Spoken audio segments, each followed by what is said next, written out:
అందుకే నేను నిన్న కూడా నేను ముఖ్యమంత్రి అవుతానే నేనే లెటర్ రాశాను రేవంత్ రెడ్డి గారికి, గౌరవ ముఖ్యమంత్రి గారికి.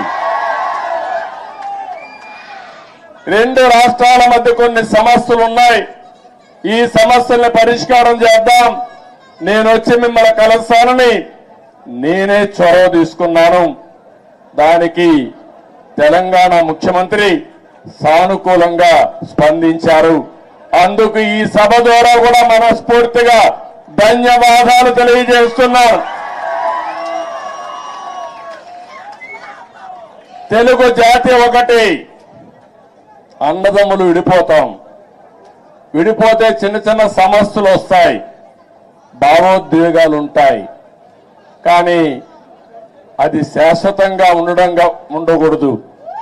ఎప్పుడైనా అన్నదమ్ములు విడిపోయినా బయట వాళ్ళు మన మీదకి వస్తే మన ఇద్దరం ఒకటేనని చెప్పి నిరూపిస్తామా కాదా అని మిమ్మల్ని అడుగుతున్నా. ఆ ఐకమత్యం ఇక్కడ ఉండాల్సిన అవసరం ఉంది. మన జాతి ఒకటి, తెలుగు జాతి, మనం మాట్లాడే భాష ఒకటి, తెలుగు భాష. భాషను కాపాడుకోవాలి, జాతి ప్రయోజనాలు పరిరక్షించుకోవాలి, రెండు రాష్ట్రాలు కూడా బాగుపడాలి, ముందుకెళ్ళాలి. అదే తెలుగుదేశం పార్టీ ధ్యేయం కూడా అవునా కాదా మీరే ఆలోచించుకోవాల్సిన అవసరం ఉంది. ఇంకొక పక్కన మీరు ఒకసారి చూస్తే రెండు రాష్ట్రాలు విడిపోయిన తర్వాత, అన్నాదమ్ములు విడిపోయిన తర్వాత ఎవరి కుంపటి వాళ్ళదే. కష్టపడితే సుఖపడతారు, ఎక్కువ సంపాదించుకుంటే ఆనందంగా ఉంటారు. అయితే అదే సమయంలో ఏదైనా కలిసి పనిచేస్తే ఒక న్యూ ఎనర్జీ కూడా వస్తుంది. ఇద్దరు ఐకమత్యంగా ఉంటే ఐకమత్యం చాలా బలాన్ని ఇస్తుంది. ఒకప్పుడు 42 మంది ఎంపీలు ఉండేవాళ్ళు ఆంధ్ర రాష్ట్రంలో, దగ్గర ఒక 18 మందో 16 మందో రాజ్యసభ మెంబర్లు ఉండేవారు. ఇప్పుడు రెండు రాష్ట్రాలు విడిపోయిన తర్వాత తగ్గిపోయినాయి. కానీ ఏ సమస్య వచ్చినా నేను ఒకటే చెప్తున్నాను, నాకు ఆంధ్రప్రదేశ్ అని తెలంగాణ కాకుండా రెండు రాష్ట్రాల ప్రయోజనాలు, తెలుగు జాతి ప్రయోజనాలు కాపాడడానికి ముందరుంటాను. కొంతమంది ఆలోచిస్తున్నారు గొడవలు పెట్టుకుంటే సమస్యల పరిష్కారం అవుతాయని. గొడవలు పెట్టుకుంటే నీళ్లు రావు, సమస్యల పరిష్కారం కావు, అభివృద్ధి జరగదు, దానివల్ల లాభం కంటే ఎక్కువ నష్టం వస్తుంది. ఆ విధంగా కాకుండా ఎక్కడికక్కడ సానుకూలంగా చర్చల ద్వారా ఏదైనా సమస్యలుంటే పరిష్కారం చేసుకుని ముందుకు పోవడంలో రెండు రాష్ట్రాలు కూడా ముందుకు పోవాల్సిన అవసరం ఉంది.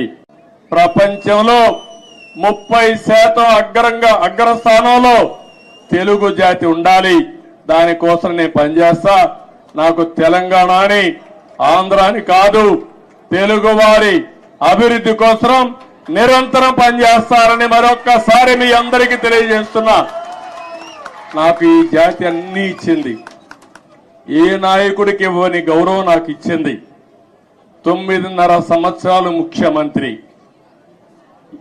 ఈ యొక్క స్వాతంత్రం వచ్చిన తర్వాత, రాష్ట్రం ఏర్పడిన తర్వాత సమైక్య ఆంధ్రప్రదేశ్ లో కూడా 9.5 సంవత్సరాలు ఎవరూ లేరు. 10 సంవత్సరాల అపోజిషన్ లీడర్ని. నా రికార్డు ఇంకెవరూ బ్రేక్ చేయడానికి కూడా అవకాశం లేదు, ఇది రెండు రాష్ట్రాలుగా విడిపోయింది కాబట్టి. అలాంటప్పుడు ఒకటే నేను ఆలోచిస్తున్నా, మళ్ళీ నాకు పునర్జన్మ అంటూ ఉంటే తెలుగు గడ్డపైనే పుట్టాలని భగవంతుని మనస్ఫూర్తిగా కోరుకుంటున్నా. నన్ను జైల్లో పెట్టారు ఏ కారణం లేకుండా, కానీ ఆ రోజు హైదరాబాద్ లో మీరు చూపించిన చొరవ నా జీవితంలో ఎప్పుడూ మర్చిపోలేను. ఇప్పుడు సెంటర్ లో గాని అదే మాదిరిగా గచ్చిబౌలిలో మీటింగ్ పెడితే రెచ్చిపోయిన ఉత్సాహంతో నాయకులు లేకపోయినా మేమే నాయకులని చెప్పి లక్షల మంది వచ్చారంటే అది నా జీవితంలో ఎప్పుడూ మర్చిపో. జైల్లో ఉండి చూసి నేను చేసిన పనికి నేను చేసిన అభివృద్ధి గుర్తుపెట్టుకుని నాకు సంఘీభావాన్ని తెలియజేశారంటే ఆ రోజే నేను అనుకున్నా నా జన్మ చరితార్థకమని. ఇక్కడే కాదు, ప్రపంచం మొత్తం అన్ని 70-80 దేశాలు, ఆ దేశాల పేర్లు కూడా నాకు తెలియవు, కానీ తెలుగువారు అక్కడికి వెళ్లి 53 రోజులు రోడ్డెక్కి నిరసనలు తెలియజేశారు. ఇది మరిచిపోలేని అనుభవం అని చెప్పి నేను మీకు తెలియజేస్తున్నా. నేను ముఖ్యమంత్రి అయినప్పుడు మొట్టమొదటిసారిగా 2014లో రాష్ట్రం విడిపోయినప్పుడు తెలంగాణ, ఆంధ్రప్రదేశ్ తలసరి ఆదాయం 35% వ్యత్యాసం. అంటే తెలంగాణ 35% తలసరి ఆదాయం ఎక్కువ ఉంది. దానికి కారణం హైదరాబాద్ నగరం. అయితే నేను బాగా కష్టపడి 2019 నుంచి 24 వరకు కష్టపడితే, 14 నుంచి 19 వరకు కష్టపడితే ఆ వ్యత్యాసాన్ని 27.5%కి తగ్గించాను. అంటే 35 నుంచి 27.5 అంటే 7.5%కి తగ్గింది. మళ్ళా ఒక ప్రభుత్వం వచ్చింది, విధ్వంస ప్రభుత్వం వచ్చింది. 5 ఏళ్లు ఇష్టానుసారంగా చేశారు. ఈ రోజు ఎంతవరకు పోయిందంటే 44% పెరిగిపోయింది. అంటే మీరందరూ గుర్తుపెట్టుకోవాలి, కొండ వాళ్ళందరూ కూడా, విభజన వల్ల జరిగిన నష్టం కంటే పాలన వల్ల 5 సంవత్సరాలు అక్కడ నష్టం జరిగే పరిస్థితి వచ్చింది. అదే ఈసారి రాకపోయింటే తెలంగాణకు, ఆంధ్ర రాష్ట్రానికి 100% వ్యత్యాసం వచ్చేసేది. ఆంధ్రప్రదేశ్ ఇబ్బందుల్లో ఉంది. కానీ నేను ఒకటే చెప్పాను, ఇబ్బందులు అధిగమించి మళ్లీ ఆంధ్రప్రదేశ్ ను కూడా గట్టెక్కించే బాధ్యత, అభివృద్ధి చేసే బాధ్యత నేను తీసుకుంటానని చెప్పి కూడా నేను మీకు తెలియజేస్తున్నా.